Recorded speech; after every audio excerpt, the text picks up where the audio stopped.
Hello, this is Dr. Mercola, and you know that 3 out of 4 people believe that their vision is their most important sense. This is probably related to the fact that 80% of the information we take in from our environment comes in through our eyes. Well, unfortunately, most of us, or many of us, don't have ideal vision and tend to resort to other interventions to help to restore that to the point that we can see better. And many people use eyeglasses, and I want to tell you now, if you don't know already, that that is not an ideal way to compensate for this, because eyeglasses were never designed to be the perfect solution. And part of this is related to the fact that when you have less than perfect vision, it is not a static process. In other words, your eyesight will change gradually, better and worse throughout the day. And what an eyeglass is it's a fixed correction, and it will partially correct, maybe ideally correct for it sometimes in the day, but the other times it's going to be off. So it's really not the perfect way to do this. And hopefully, if it's reasonably close to what the visual dysfunction is, you'll be able to see better. But invariably, with time, everyone who's wearing a corrective lens will worsen their vision with time, which is, is not going to improve you. You'll just get worse. So, and this is true for contact lenses. It's also true, even worse, for LASIK. I don't have time to go into the specifics now, but further down this page, there's additional information you can read to find out more about that. But interestingly, this is particularly tragic for children, because in some countries, less than 2% of the children are wearing glasses, where in other countries it's over 50%. And there's been some researchers who studied this very carefully, and when they looked at these non-developed countries, over 200 of them, in which they were not eating large amounts of grains and refined foods, that less than 2% of the population was wearing glasses.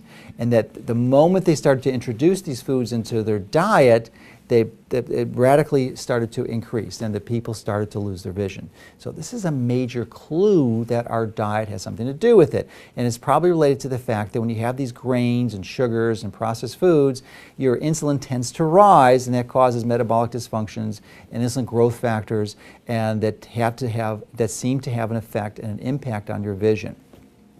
But if you are a child, I believe it's particularly tragic, because children tend to be the best group that responds most dramatically to these natural interventions, which we'll talk about in a moment.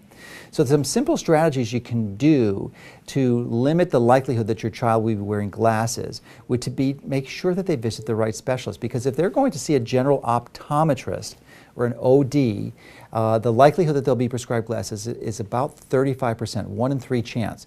If in fact they see an MD ophthalmologist, a specialist in eye diseases, that decreases to about 12%. But if they see a subspecialist, a pediatric ophthalmologist, the likelihood goes down to about 2%.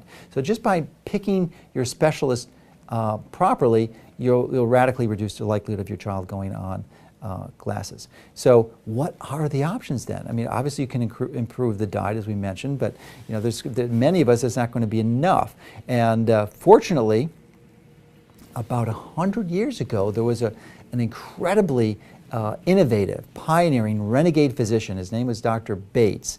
And he first started practicing about 1900, and for 30 years he compiled a number of incredible strategies, and actually used an instrument called the retinoscope to do comprehensive physical examinations on tens of thousands of patients to support his findings and his recommendations. But he was able to help tens of thousands of people recover their vision completely without the use of any surgery or any glasses or corrective lenses. So it's just really astonishing.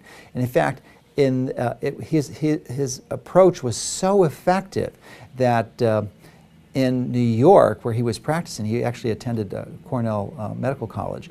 They actually made it illegal. The other eye care professionals actually lobbied the legislature there and made it illegal to practice the Bates method, because they were afraid of the competition that he was providing. So in fact, it's still illegal today.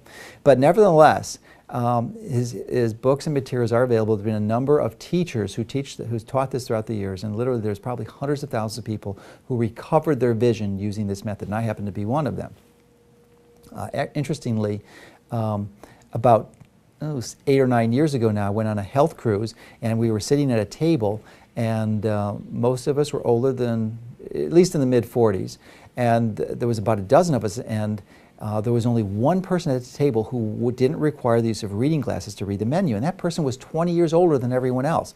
I thought that was astonishing, so of course I asked him about it, and he shared with me that he had actually received training 20 years previous to that with the Bates method, and had seen for the last 20 years did not require the use of glasses. I thought that was astonishing, so much so that when I got back home from the cruise, I quickly scheduled a visit and did the training. It cost me a few $1,000s, but it was one of the best investments I ever made, because now I rarely ever require the use of reading glasses. I keep them around for emergencies, because in very low light situations or very tiny print where I almost need a magnification to read it, I will require it. But I would say that's only a few times a year. So for the most part, I do not require the use of reading glasses.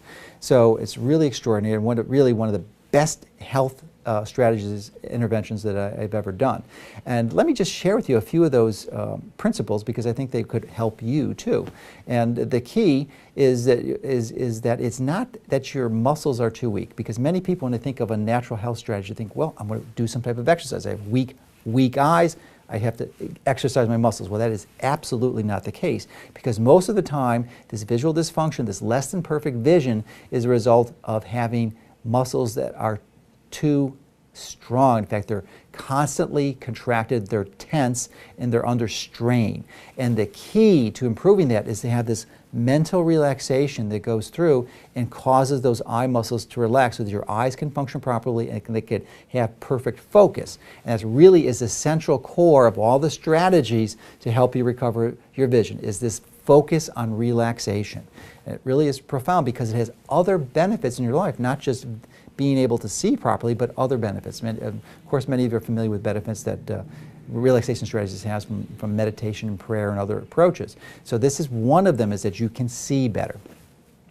Specifically, there's some little tips that you might like, and I think that you might find helpful. One of them is to understand that you typically do not want to squint. Now, when you're reading print that's hard to see, you'll tend to want to squint. Because why? Because it works, and you will be able to temporarily see a little better, but that is one of the worst things you can do. And if you find yourself or catch yourself squinting, you want to stop that immediately. And beyond that too, you want to notice any tension around your eyes. If you're reading on the computer screen or a book and you just notice that there's a little bit of a semi-minor squint there, you just want to consciously relax. So you do that all the time, check in to make sure that you're not doing that behavior, because that squinting is going to make your vision worse. And the alternative strategy that you can use if you need to see better for a specific print is to blink. Blink your eyes very rapidly, and that will help your muscles relax and will help you to focus, and you'll begin to see much clearer. Now, another strategy is that you want to avoid the use of sunglasses. That may sound like a contradiction, because if you're in the sun, you're going to want to squint. Well, you can easily compensate for that by wearing a hat or a cap, like I do. And this way your eyes will be in the shade, you won't be squinting. But if you wear glasses, pretty much any type of glass will filter out many of the beneficial wavelengths that are in sunlight. And there's at least 1,500 wavelengths that you need to nourish the retina. And if you're not getting those wavelengths, your eye health will be challenged. So that's clearly another benefit. Do not wear sunglasses. There are certain cases where you're going to want to do that, such if you're boating or if you're skiing on a bright sunny day on the slopes, that you're going to have way too much sunshine. So then there it may be useful, but that's pretty much few and far between. Now, another approach that you can implement is when you're on the computer, many of you use your computers regularly, that is to avoid the temptation to increase the size of the font. So it's easy to do, it makes it a lot easier to read, but unfortunately it's a really not a good approach if you want to preserve your vision and improve your vision, because you want to continuously challenge your vision with progressively tinier fonts. So that if you can see tiny fonts, of course you're going to be able to see the larger ones. So don't increase the size of your font. It's really easy to do if you're in a Word document or something. You just can make your enlarge your document from 100% to 150%, or a PDF document. And of course it's really easy to read, but it's going to worsen your vision, just like wearing glasses or corrective lenses as well.